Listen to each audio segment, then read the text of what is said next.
does someone have to follow his Rebbi, and when can he decide that through the sugya he has his own opinion, either L'kul or L'chama? Depends who his Rebbi is.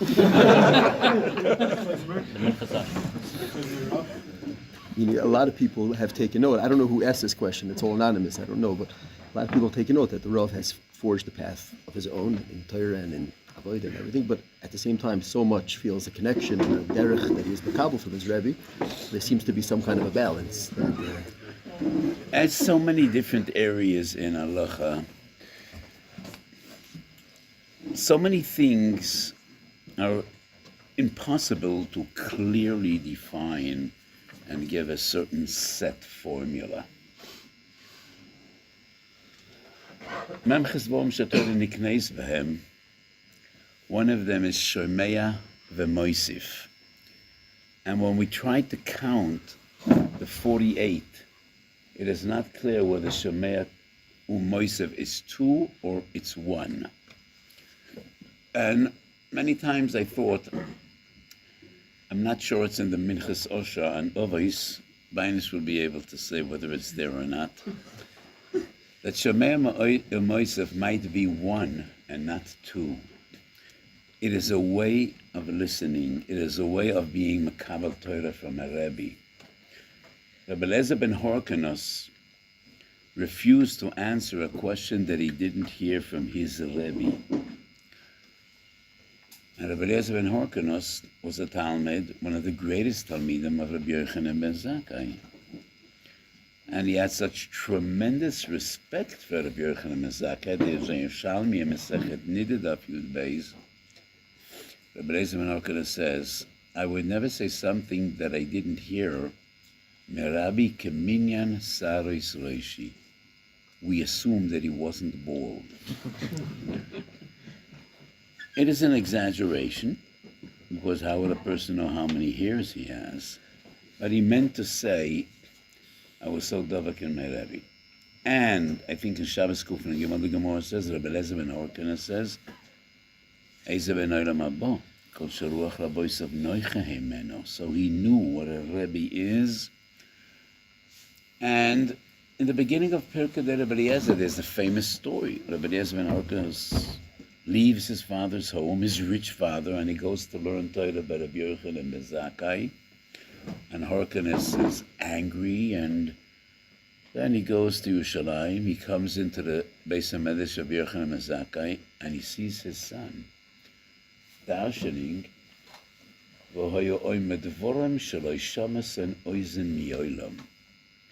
And I ask, if Rabbi Eliezer never said something he didn't hear from his Rebbe, how could he say anything? His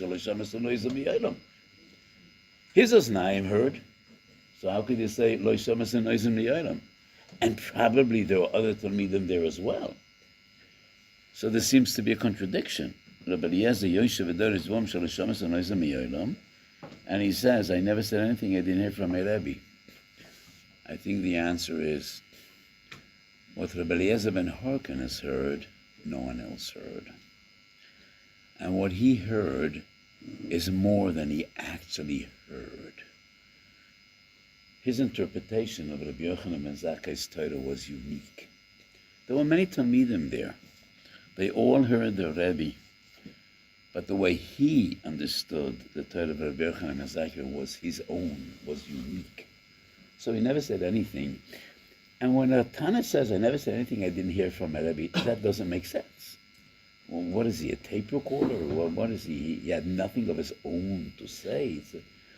So we must assume that it means to say, all my Torah comes from my Rebbe, but you have so much to learn from me. Because when I'm going to tell you Rabbi Yochanan ben Zakkai's Torah, you're not going to hear that from anyone else.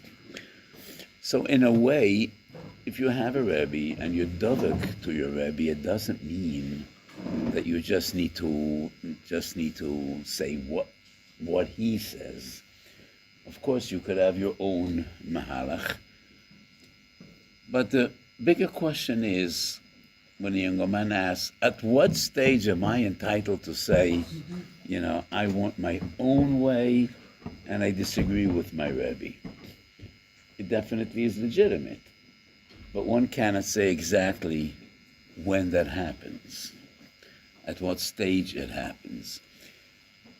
And looking back at myself, I cannot trace and say, Mosai omadati al dati, and when I felt confident in having my own mahalchim or opinions, and you are all my precious Talmidim.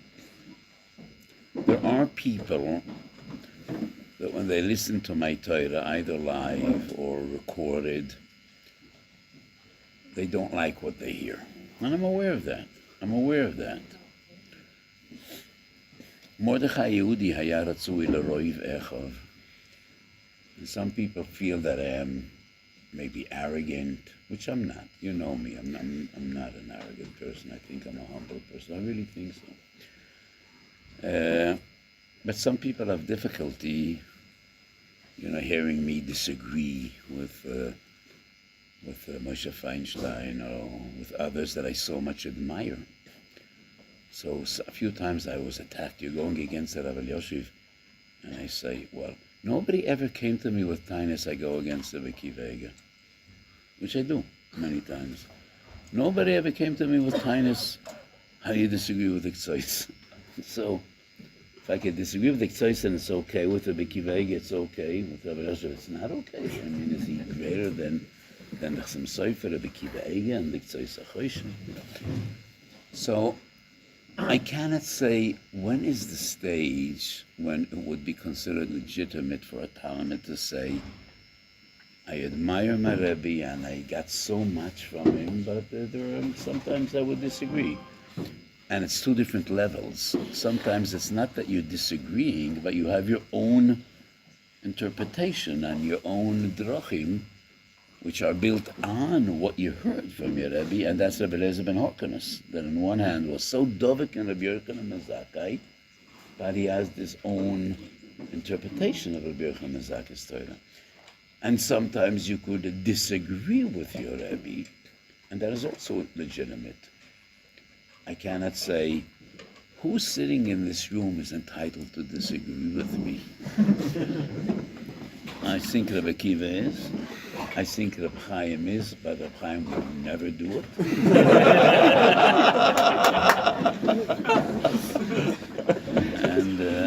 and truly they are Talmidim HaMachkimim, as Rabbi Sam, and I learned so much from them. Just yesterday, Reb Chaim once again sent me an email. Tashbitz? Did you send me the Tashbitz? Did you send me a Tashbitz? No? Do I have more Talmidim that try to make me smarter? But you sent me something. So what was it? It's wrong about tefillah being a way to get fame. Oh yeah, tefillah. Yeah, I didn't go through that. So there is no formula, but it definitely is legitimate. Being a Talmud doesn't mean that you don't have your own. I once heard from Rabbi Yankov Kamenetsky. I had a very interesting and close relationship with Rabbi Yankov. So Rabbi Yankov was Zerchel Arichas Yomim. And when he spoke about Rabbi Baruch Ber, Rabbi Shimon, it was almost like he's talking about his friends. And he said that the world, the Olam HaTorah, lost a lot because Rabbi Baruch Ber was such a Talmud Nichna to Rabbi Chaim. So Yankov Kamenetsky said he was such a Gevaldige Bal Kishrin, but he saw himself as a shofar of Rabbi Chaim, and that is why he didn't really develop his own Kishroinus. And that was an interesting statement, because as you see in Berchus Shmuel, he is so nichna to Rabbi Chaim and to the Brisker Rov, was younger than him. But so Rabbi Yankov Kamenetsky told me he thinks that that's a great loss that we lost out, because the Baruch Ber, instead of developing his own mahalach, saw himself as a shofar of Rabbi Chaim Brisker. So I hope I answered this question. You gave us a bit of a different Reb Chaim. What? You did give us a different Reb Chaim. Yeah. Within But the same- problem is that the first Reb Chaim is easier to understand than the new one. Within the same question, you have the people that come to us, we're learning the halachas in Kail. So they come to us and they say, what are you asking about this? So guys starting to learn, then eventually learning, but they didn't get rishos from their Rebbeim and their paskin. seems like we ignore the halacha of not paskening in the area of your Rebbe without getting explicit permission. Did it change today, or we should? Obviously it changed because Chazal are extremely machmir.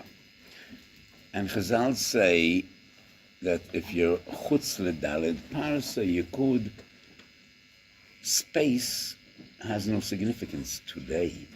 Once it took long to walk.